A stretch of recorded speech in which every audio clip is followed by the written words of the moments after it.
গত মাসের 1 তারিখের ঘটনা, চট্টগ্রামে কর্ণফুলী থানার অন্তর্গত বড়উঠান এলাকায় বাবার ইন্তেকালের পরে তার অ্যাকাউন্টে 50 লক্ষ টাকা থাকার কথা। কত লাখ? 50 লাখ। এটি কোনো আজগবি কিচ্ছা কাহিনী না, বর্তমান বাংলাদেশের চিত্র এটা। 50 লক্ষ টাকা বাবার অ্যাকাউন্টে থাকবে, ছেলেমেয়েরা সবাই জানে। একটু গরম পানি খাওয়াই ভাইরা আমার। কষ্ট হচ্ছে আপনাদের? কষ্ট হবে না ইনশাআল্লাহ, আমাকে একটু টাইম দেন, সব ঠিক হয়ে যাবে। যে কোনো গাড়ি রাস্তায় উঠতে প্রথমে একটু ক্যার ক্যার ক্যার ক্যার করে, পরে ঠিক হয়ে যায় না, পরে সব ঠিক হয়ে যাবে।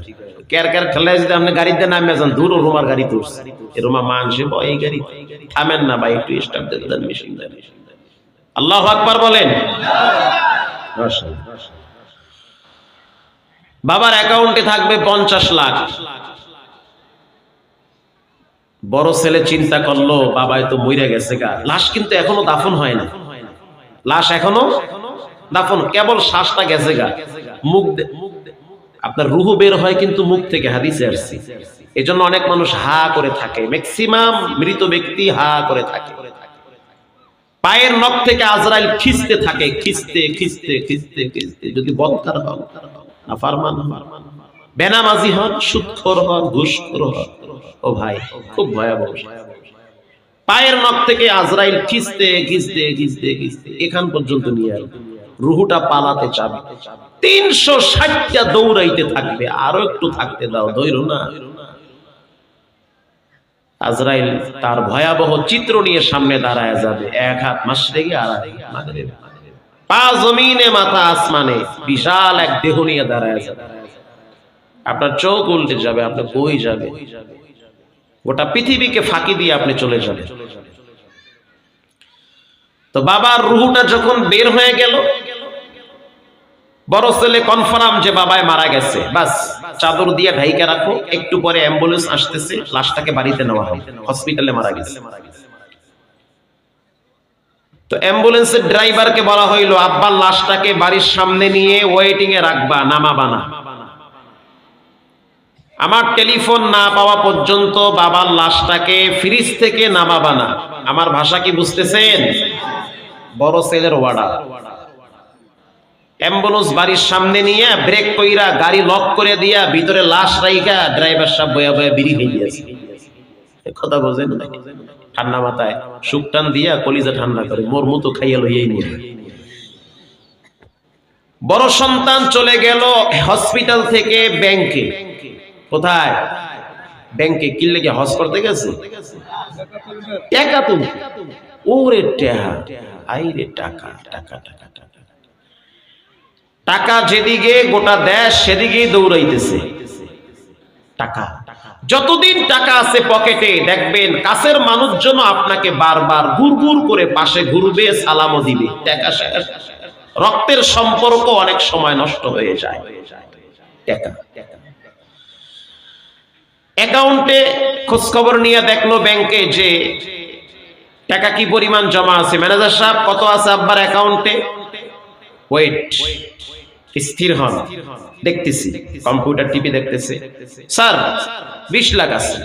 ও মাই গড, থাকার কথা 30 লাখ, আছে কত? 20 লাখ।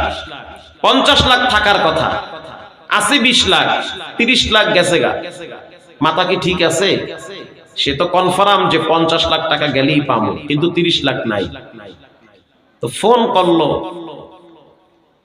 কাছের আত্মীয় স্বজনদেরকে যে ব্যাংকে কেউ আসছিল না কি রিসেন্টলি? কয় না, কেউ আসে নাই। ম্যানেজার সাহেবকে ধরলো, মিয়া টেহা তুমি গায়েব করছে হেন থেকে, দেশের অবস্থা ভালো না, দুর্ভিক্ষ হতে আছে, আইতে আছে, এই 30 লাখ তোমরা ভাগযোগ করে খাইছো। ম্যানেজাররা বলতেছে, মিয়া এত পাগল হয়ে গেছি আমরা। কম্পিউটারের দিকে তাকা, কম্পিউটারের দিকে তাকায় আছে। ম্যানেজার সাহেব টিপ দিল, একটা মহিলার ছবি আসছে। এই যে ম্যাডামের ছবি, এই ম্যাডাম কি হয় আপনার? এই ম্যাডাম তো আমার বোন হয়। কি হয়? বোন হয়। এই যে চেক দেখতেছেন, নিচের সাইন কার? বলে এটা আমার আব্বার সাইন। আচ্ছা, এর নিচের সাইন কার? বলে এটা আমার বোনের সাইন। আচ্ছা, এই যে দেখতেছেন চেকটা হাতে নিল, জমা দিল, টাকা তুলতেছে, ব্যাগে ঢুকাইতেছে, এই মহিলাটাকে? এটা তো আমার ছোট বোন কুলসুম। তাহলে কি বুঝতে বাকি আছে 30 লাখ কে নিছে? কে নিছে? বোন নিয়ে গেছে। এদিকে বাবার লাশ কিন্তু পচতে আছে, ফালায় রাখ। গোটা পৃথিবীর মিডিয়ায় উঠছে, সব জাতীয় পত্রিকায় উঠছে, সমস্ত অনলাইনে প্রচার হয়েছে। এলাকার মানুষ বলে কোন দুনিয়ায় আইছি? বাপ মা মরলে মানুষের দোয়া করে, কান্নাকাটি করে, কোরআন খতম করে, ইসালে সওয়াব করে। এত দেখি বাপ মরতে দেরি, লাশ কবরে নামার আগেই সম্পদ নিয়ে খামসা খামসি আর কামড়া কামড়ি করে। এই শুরু হয়ে গেছে। বড় ছোট বোনকে ফোন দিল, আব্বা যে মারা গেল তুমি কি জানো? বলে হ্যাঁ আমি জানি। তা তুমি আসবা না আব্বার লাশ দেখতে? কেন আসতে হবে? তুমি দাফন করে দাও। ও 30 লাখ খাইয়া চুপচাপ বয়ে রয়েছে।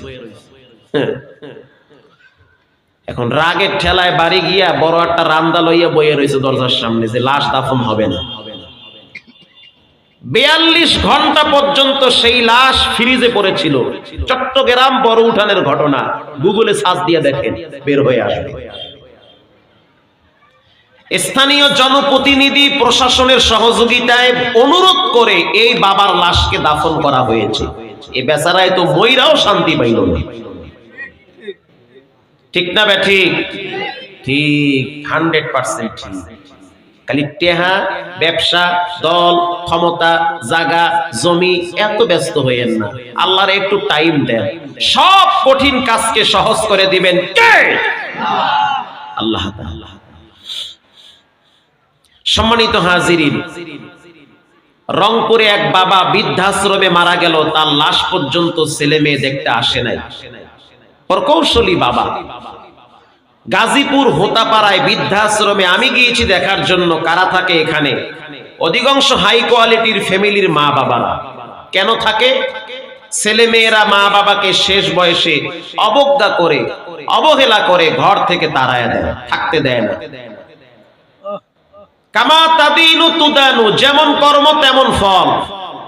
আমি আমার আব্বারে দেখছি চিকন কঞ্চি নিয়ে মসজিদের সামনে বয়া থাকতো ফজরের টাইমে। একদিন দেরি কইরা গেলে পাছার কাপড় টান কইরা বিসমিল্লাহ ছাড়া 3টা মারতো। আলহামদুলিল্লাহ, এখনো পর্যন্ত আব্বার চোখের দিকে তাকায়া কথা বলার সাহস হয় না। কারণ কোন বাপ যদি তার ছেলে মেয়েকে রবের সাথে পরিচয় করায়, আল্লাহ তাআলা ওই সন্তানের কলিজায় মা বাবার মহব্বত ঢুকাইয়া দেয়। কথা ঠিক না ভাই? হ্যাঁ, যেমন কর্ম তেমন ফল। দুনিয়াতেই অনেকটা বোঝা যায়, মরার পরে কি ফিদা আছে আল্লাহই ভালো জানে।